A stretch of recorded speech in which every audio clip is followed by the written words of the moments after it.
Hey, this video is going to tell you a little bit about the process that led me to make the decision to pursue weight loss surgery. And if I have time, I'm going to talk a little bit about the first consultation, which at most hospitals is a group consultation. Like I said in my introduction, I'm 26 and I've struggled with my weight my entire life. I remember being in second grade and breaking 100 pounds. So the only time when I wasn't overweight was when I was a teenager with an eating disorder and a lot of issues, and I was still almost overweight at that point. I also have PCOS, which is polycystic ovarian syndrome. And women with PCOS often have an easy time gaining weight and a really, really hard time losing it. So I think that was definitely a factor in my doctor's decision as well to give me the go-ahead to pursue surgery. I've tried everything. I tried Weight Watchers, multiple gyms, fad diets, low carb, high carb, low fat, high fat. They tried everything. Even was on metformin, which is a medication often given to diabetics or insulin-resistant people to try and curb my appetite. None of that worked, obviously, so around November 1st of this year, I switched doctors because my husband switched jobs, we had new insurance. And I decided that when I went to the doctor, I was going to talk to her about getting a referral to a bariatric hospital for a consultation, because you need a referral for the consultation. So I went in there and I was prepared to fight for this. Because basically what happened was I went to college and I was overweight, but I kind of held it well, so I didn't really look it at that point. And I was very depressed, so I started to gain weight and wasn't very active, and so I kept gaining weight. And I told myself, well, this is just temporary. I'll get it together. I don't need to do anything major about it. I'll eat better. I'll exercise more.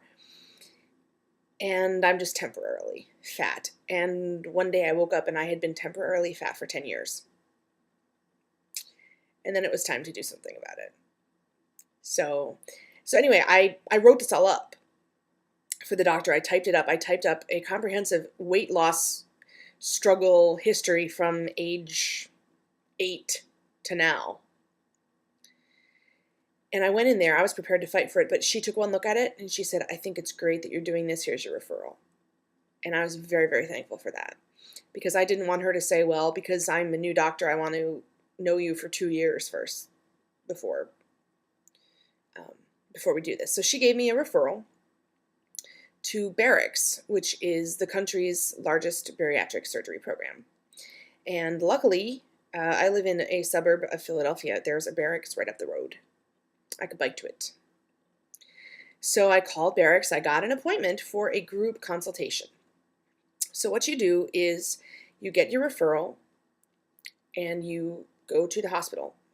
And they usually schedule 5 to 10 people at a time. I think ours was a group of 5.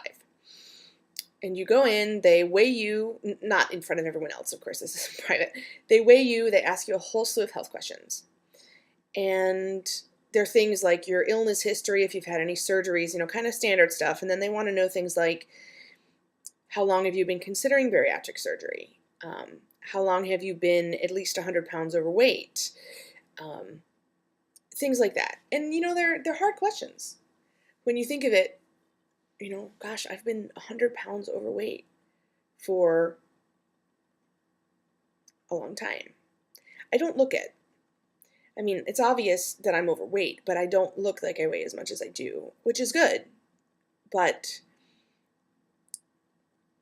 I'm just glad that they didn't give me a problem about it. Once they saw the numbers, they said, yeah, your BMI is 42, you can have the surgery. So anyway, you go in there, you have this big interview. Then you meet the other patients, and you have a presentation that's done by a doctor. And my surgeon is a woman. She's Russian. I really like her a lot. She comes in and they tell you about the 2 major kinds of bariatric surgery, which are the actual gastric bypass and the lap band, which is where they insert a foreign object around part of your stomach that pinches it off. And they tell you about the expected results. They tell you about the risks, the complications. Basically, they're trying to help you decide which surgery you're interested in. And I went in there convinced that I just wanted the normal bypass, because with gastric bypass surgery, you can expect to lose 75% of your excess weight, provided that you follow their rules for eating and exercise. With the lap band, you're only expected to lose around 35%. And so I thought, if I'm going to do this, I'm going to do this. Let's not play around. So there's a presentation. I think it was around a half an hour, maybe a little less, with the surgeon. And then you, one by one, meet with the surgeon individually. Now, some hospitals make you schedule this appointment separately. Thankfully, with Barix, you go from one room right to the other. And because I was the first person to arrive and the first person to fill out my paperwork, I was the first person to meet with the surgeon. So I was out of there pretty quickly. So I met with her privately. She looked over my files. She listened to my heart a little bit, felt around in my abdomen, and she said, I think you're going to be a great patient for this kind of surgery. And she asked me when I wanted to have the surgery done. And I said, well, January maybe would be great if everything goes through that quickly. And she said, that should be fine. You have good insurance. Let's set it up. Then the nutritionist comes in. And the nutritionist tells you a little bit about the post-surgery diet. They give you all this paperwork about trying to get used to the diet before the surgery, although of course you're going to be eating larger portions. But she was very nice. Nutritionist consult probably took 5-10 minutes. And then you check out. And as you check out, they give you prescriptions for any kind of screenings that you might need to have done before surgery. And I only had to do 2. I had to have a blood test done, and I had to go to a sleep center and have a sleep study done, because they need to make sure that you don't have sleep apnea before surgery, because sleep apnea patients can have complications resulting from being under anesthesia. So if you have it, they need to know about it.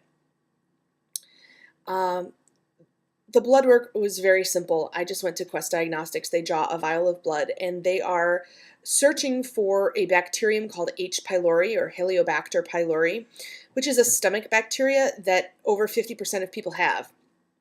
And if you test positive for H. pylori, you just have to take some antibiotics before your surgery, so it's not a deal breaker or anything. The sleep study is going to get its own video, because the sleep study was a pain in my butt, and I'm so glad it's over. But it's over, and I don't have sleep apnea. So anyway, if you have questions about the initial consultation, the first time you go to the hospital, meeting with a surgeon for the first time, if you have any questions, let me know, and I'll answer them if I know the answer. So this was my experience. If you live near a Barix clinic, I cannot recommend them highly enough. They are a machine. This is all they do. All they do is bariatric surgery, and they are friendly, kind, warm, non-judgmental, efficient. They're really good about returning calls and emails. I'm a big fan. So next video going to be the sleep study. That'll be a good time. Fun times. So see you on the flip side.